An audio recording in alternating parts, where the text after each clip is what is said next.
The University of Sioux Falls had a student take part in the Ad Federation. Students celebrated Halloween. And the campus takes part in an artistic food drive. All this and more coming up next on College Week. From the Jeske Fine Arts Center on the campus of the University of Sioux Falls, this is College Week. With Alex Bainey, Kayla Burnside, and sports with Brett Geese. Burnside. And I'm Alex Bainey. So Kayla, we've got a great show today.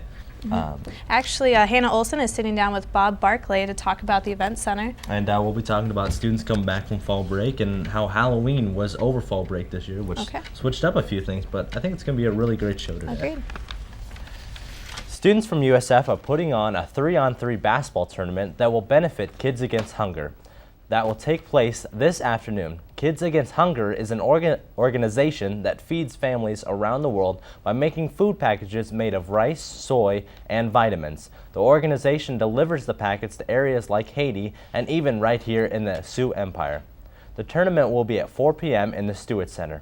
Get a team of 4 people and register to play and pay $20 to benefit Kids Against Hunger. Sign up by emailing Troy Colombo or Skylar Block to play some basketball for a great cause. Students, it's already that time of year again. Registration for spring and interim classes is coming up in a couple of weeks, so don't forget to meet with your advisor and check your My USF page for registration dates and times.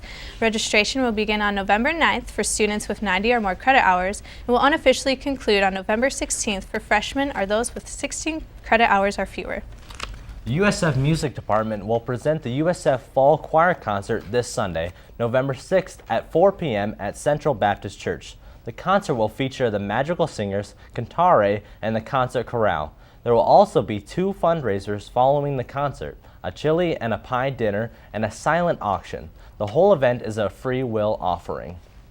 With the fall semester more than half complete, the USF community can look forward to some of the upcoming events around campus. One upcoming event is the USF Theater production of Time Stands Still, which will take place November 1st through 20th. Finally, USF 48th Annual Madrigal Dinners will be December 1st, 2nd, and 3rd in the McDonald Center. For tickets, email usfmadrigals@usiouxfalls.edu. And for information regarding USF events, you can visit www.usiouxfalls.edu. Last week, college students got the chance to sit down with professionals at the Student Ad Federation. For more on the story, here's Ruben Isaac. Coming up next, USF men compete to be Mr. USF. Don't go away. You know that feeling you get when you get a new car? Or when you listen to Justin Bieber. Well, that's how I felt when I first saw the new 2011 anchor teams for USF College Week.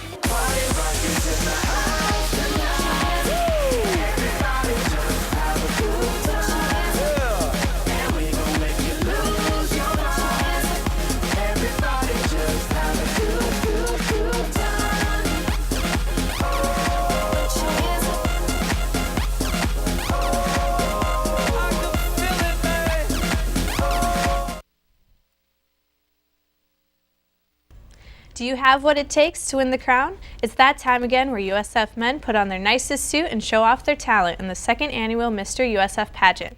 The pageant is for a fundraiser for Invisible Children, an organization that speaks out for refugees in war-torn parts of Africa. This year, the event took place Friday, November 4th in the Jeske Fine Arts Center. The USF community turned out to cheer on their favorite male to win the crown. Check your USF email to see who won. So, Alex, did you participate in the event? I did not participate because I ran a little late to it, so I did not participate, but it was a great turnout. Lots of people there, and Nathan Schlatter even won it last year, so it was just a great all-around show. Okay, very cool. Last week, while most students were busy studying for their midterms, some were participating in Spook Week. College Week reporter Lindsay Elston explains how students could participate in Halloween activities, even though the holiday took place over fall break. Despite Halloween falling over fall break this year, USF students still had plenty of opportunities to show their spirit in the week leading up to the holiday. Student Activities Coordinator Alex Heinert kept positive about the change in schedule. With Halloween over fall break, that, it just changes the schedule a little bit. Normally we would do stuff after fall break leading up to Halloween, but because homecoming was so late this year and then fall break was late as a kind of that, we had to kind of, again, push things up a little bit. And so not being able to do a big Halloween party / dance on Halloween night kind of stinks a little bit. Like, it's always fun to do those things on Halloween, but we still had fun last week with homecoming and doing it during that week. The week kicked off with a Halloween dance following the football game, where students weren't afraid to go all out. It's amazing like how creative some of our kids get. I know we had a great group of girls over from GI that were Pac-Men. People dress up like, we had a bunch of different Ninja Turtle groups, which was really funny. We had the whole cast of Peter Pan last week. I think like there's always fun topical stuff. Like, I'm guessing we'll have some Jersey Shore kids and like those types of things. Yeah, our kids are fantastic. They always blow me away how creative these guys are. Although students were absent on the day of Halloween, Heinert points out that it's not just about the specific day, but something more. Holidays aren't about like the day specifically. It's just about, appreciating and recognizing what's going on and having fun with that, no matter whether it's the day of or just the days leading up to. So it changes just the dates of things. Won't actually change what we'll do though. For USF College Week, I'm Lindsay Elston. So, Kayla, did you dress up as anything for Halloween this year? I didn't dress up this year, but I did pass out candy, and I saw really a lot of cool costumes. That's awesome. I didn't really hand out any candy or didn't do much at all. Just hung out with the family and had a great fall break. So Sounds it was good. fun. Yeah. Can art make a difference? The USF Art Department recently started a fundraising event here on the USF campus. With more on the story, here's Robert Bartel. The University of Sioux Falls Art Department is taking a step to help the hungry of South Dakota in a non-traditional way. It's called Can Art Make a Difference? USF art professor Jan Hildebrand explains more about the project. Can Art is an artistic food drive. It was a project that was chosen by my graphic design class, and we are coordinating a food drive on campus. On November 11th, we'll be taking all the food that we collect from campus, and we'll be taking it to the Empire Mall. The food is not only going to be donated to feed the hungry, but it is also going to be used in an artistic competition. On November 12th, all the food will be, kind of put together in a truck and shipped out to the Empire Mall here, where we'll be building out in front of the JCPenney's wing. And our sculpture, we kind of wanted to represent USF as well as, our food drive mission and our school's mission, Culture for Service. So putting all that together, we decided to take Cooper, our cougar mascot, and have him kind of leaning on the USF there, presenting a can of food to the hungry of Sioux Falls. There are 3 locations where you can bring your food: the Mears Library Lobby, the Cleveland Center Lobby, and the Java City Stage. For College Week, I'm William Markson. And now USF College Week reporter Eric Carlson takes a moment to talk to a chiropractor about what he believes true health to be. Let's face it, we've all experienced physical pain or discomfort at some point in our life. Whether from an accident or maybe a sports-related injury, we just can't avoid it. But yet for one local chiropractor, it's become his passion. My biggest thing is I want to explain exactly why people are having the problems. If you're in Sioux Falls, even if you just go to a chiropractor, that's my passion. And when it comes to sports health, Dr. Wubin sees chiropractic care from a different angle. Because you have to look at a few different things. When an injury happens right away, let's talk about, I have a few rugby patients. And rugby, if you've seen it, that's a pretty rough sport. No pads, head-on-head collisions, and quite honestly, after I went into chiropractic school, I started watching rugby from a different kind of perspective. But just what is Dr. Wubin's perspective? I wanted to find something that I could help people with, use more of a natural resource. I've seen a lot of commercials over time where things would help with certain symptoms, but you'd end up with side effect, side effect, side effect, side effect. And so for someone who was looking to lend a helping hand, Dr. Wubin found a way not just to repair life, but to improve upon it. When you start talking about what actual lifestyle is and quality of life, not being drugged up, not having the side effects, I'll tell you what, I wouldn't trade this profession for the world. I absolutely love this. Reporting for USF College Week, I'm Eric Carlson. College students who like to save a few bucks at local fast food restaurants can look forward to more appealing surroundings. A handful of local fast food chains are making contemporary innovations to their buildings. These changes vary from tiled floors, lighter color schemes, and plasma TVs. Owners of these chains feel the new looks will be more inviting and convenient for customers. A few of restaurants that are making these changes include McDonald's, Burger King, and Taco Bell. You can get an inside look by visiting McDonald's on 59th and Louise, Friday through Sunday, where they are having a grand reopening to celebrate their new exterior design. Coming up next, Hannah Olson will sit down with Bob Barkley on Crosstalk. Don't go away. Good morning and welcome to another edition of USF Crosstalk. I'm Hannah Olson. Sitting down with me this morning is Instructor of Social Sciences here at USF, Bob Barkley. Good morning, Bob. Good morning. How are you doing this morning? Good, thanks. Good. Thanks for being here this morning. Well, it's my pleasure. You are the organizer of the Citizens Network Against the Event Center, and can you tell us what that is? Citizens Network is a small group of people that is opposed to building the event center in the coming years. Our major focus is on educating the people of the costs and whether or not it is practical. Okay. What led you to organize the group? Well, there's two major reasons. One, no one in the community had come forward and was talking about it, and I felt like we need to have some other points of view. And secondly, tell my students to be involved in government. This was a good opportunity for me to be involved. Cool. So what are some of the main campaign points of the network has?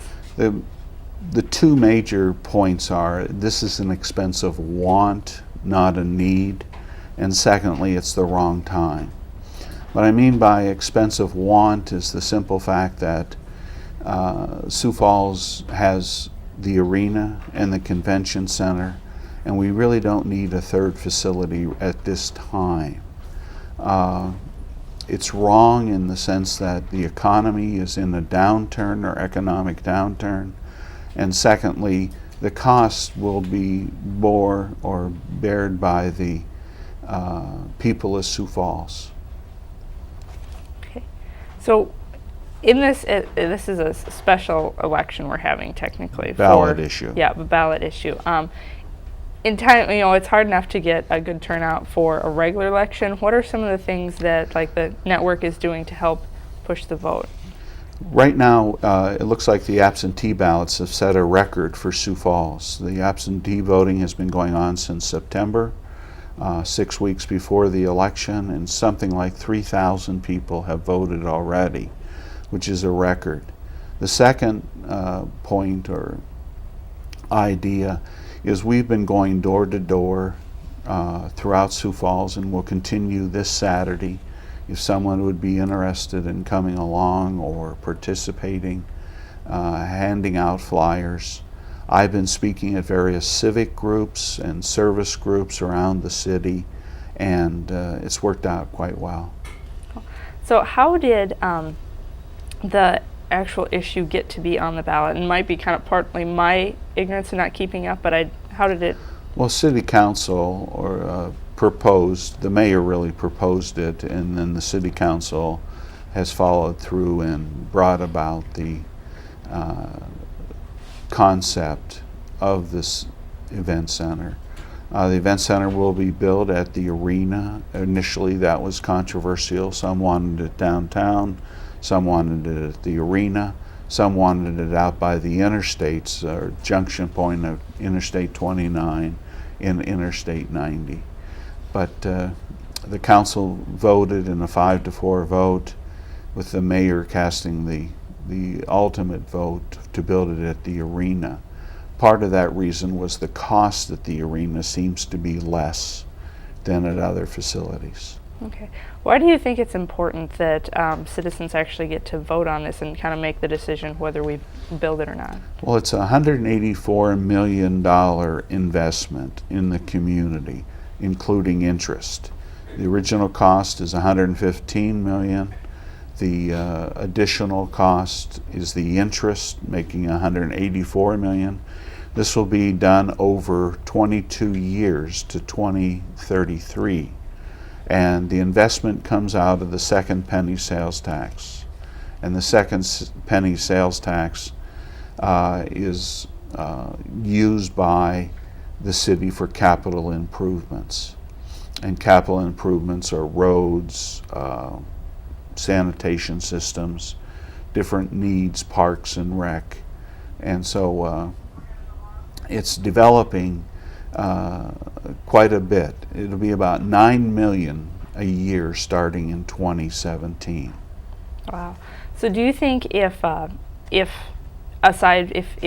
economic, if the money issue wasn't an issue, do you think the event center would be a good thing for Sioux Falls? I have no problem with the event center. I just think it's the wrong time. Too many people are underemployed, too many people are unemployed, and it's an economic downturn. And I think it's a little foolhardy on our part to go ahead with the event center at this time. Might I just encourage everyone to vote in the next 2 weeks. The election is November 8, but you can go to the county courthouse and vote, and it's a good thing. I always tell crowds, make sure you get down and vote. If it was Chicago, we'd tell them to vote often, but this isn't Chicago, this is Sioux Falls. Okay, we're about ready to wrap up here real quick, but one last question. Who can vote in the event center election? Anybody that lives in Sioux Falls. Okay, so that includes... And they're registered to vote, so it's the community around Sioux Falls that'll be making this decision in the coming days. Alrighty, okay, well thank you so much for your time, Bob. We're out of time now, but that wraps up another edition of USF Crosstalk. Coming up is John Vandentop with sports.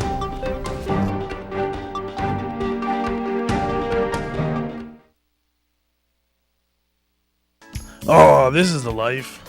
Heck yeah, what are you doing on the computer? We're in Mexico. I can't miss College Week. You just got the hots for that sports anchor, Seb Bettinger. Oh, I can only imagine how great it would be to meet him. Cougars their second GPAC Conference Championship in the past 3. You are so beautiful.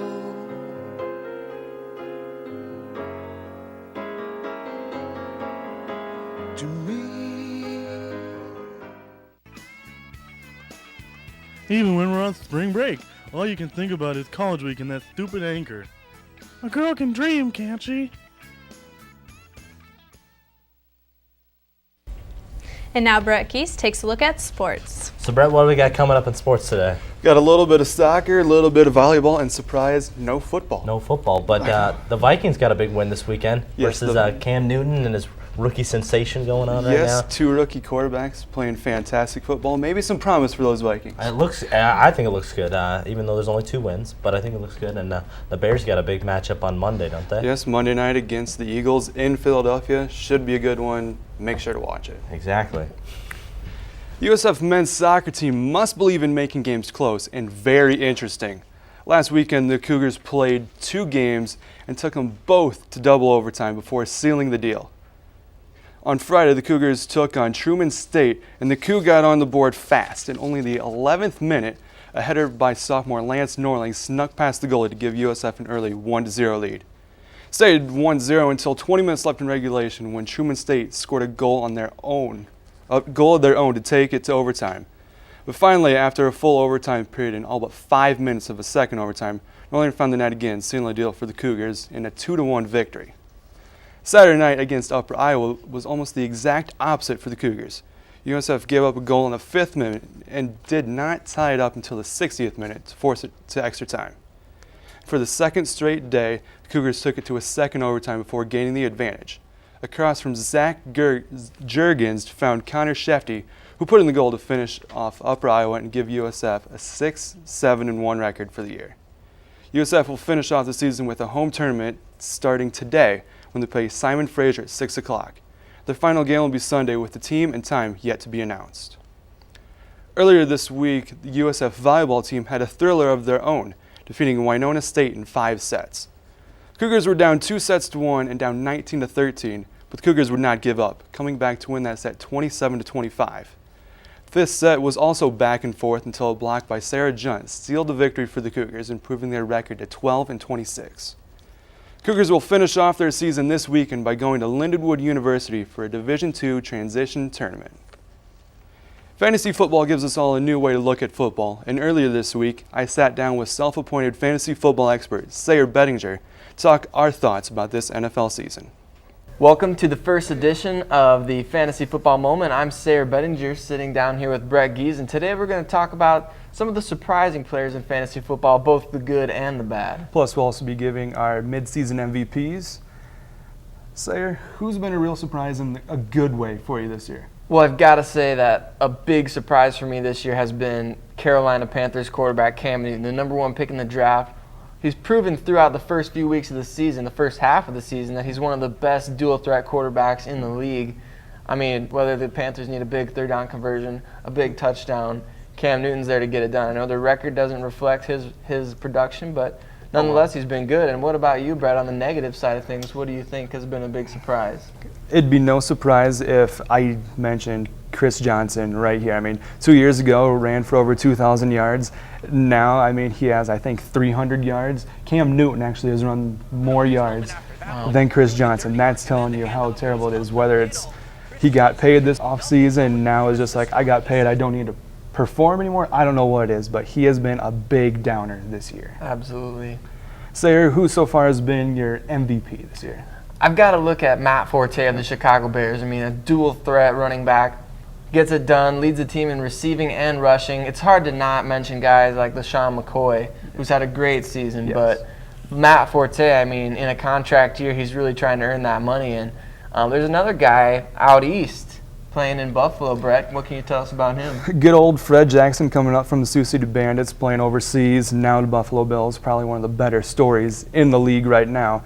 But this year, he's just been running the ball really well, 4th in the league in rushing. Sure. Plus, he also has about 30 catches, so in the PPR formats, he's been doing great. Mm-hmm. I don't think you can really go without mentioning both Forte and Fred Jackson this year. Absolutely, and if you got both those guys on your team, you're probably sitting pretty good right now. Yes. So, well, that wraps up our first edition of the Fantasy Football Moment. I'm Sayer Bettinger. And I'm Brett Gies. Back to you in the studio. This past summer, the USF women's basketball team traveled to Guatemala to do mission work. With more on the story, here's College Week reporter Sam Tasted. A mission trip to Guatemala, led by athletic chaplain Tom Gailey. Gailey says their trip was a rare opportunity. Our kids have that kind of heart that they want to share what they've been given and what they've been blessed with, and sometimes you just aren't stretched and you're not given those opportunities. And so I really felt that our girls really had this opportunity to go, and they embraced it when we shared with them the idea of doing something like this. So I really think that was a major influence in that. Senior guard Vanessa Johnson was not sure she would go on the trip at first, but says God had bigger plans. So I kind of prayed about it, just thinking, is this for me? Am I going to be able to raise enough money? And then it came up where I raised money fairly easy. It came to me, and so it's kind of a sign that God's like, yep, I need you to go. Johnson was humbled by the experience, especially the unselfish and grateful spirit of the children. Little boy from the orphanage, they have all these bracelets that they have on their wrist. He comes up to me and asks me if I wanted his little bracelet. And I was like, oh, no, you can have, no, I want you to have it. He forced me to have it, but yet they still have nothing, but they want to give you everything. And so it's kind of a wake-up call to me and wake-up call to our team, I think, that life isn't so rough. This trip meant a lot to the team, and according to senior Betsy Hildreth, it has opened the gates to serve around the area. And it's really given me like a heart to serve in the Sioux Falls community. So as a team, actually, we're going to do like service projects once a month. Like if it's going to serve at a banquet, do Kids Against Hunger. When we go on some of our trips, we're going to try and get into like a school in Las Vegas and help out there. So I think it's really been a positive impact for the whole team and how we're going to approach the rest of our lives even.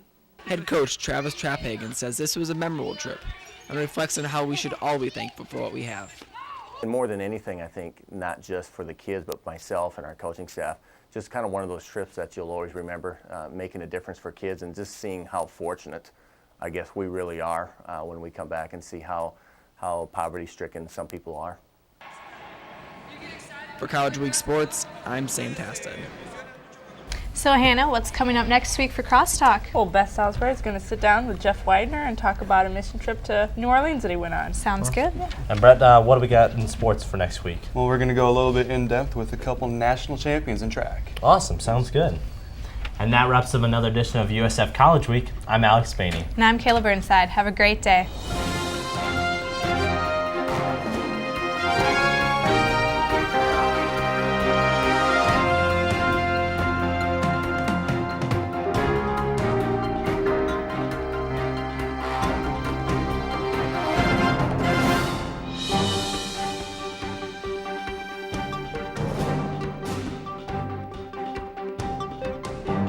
You might not always see it, and you may not be aware, but hunger is a problem right here in South Dakota. The University of Sioux Falls is taking action and participating in a statewide food drive sponsored by AIGA, the Professional Association for Design. You can help take action by donating non-perishable food items by November 11th at one of 3 drop-off locations: Java City Stage, Cleveland Center Lobby, and the Mears Library Lobby.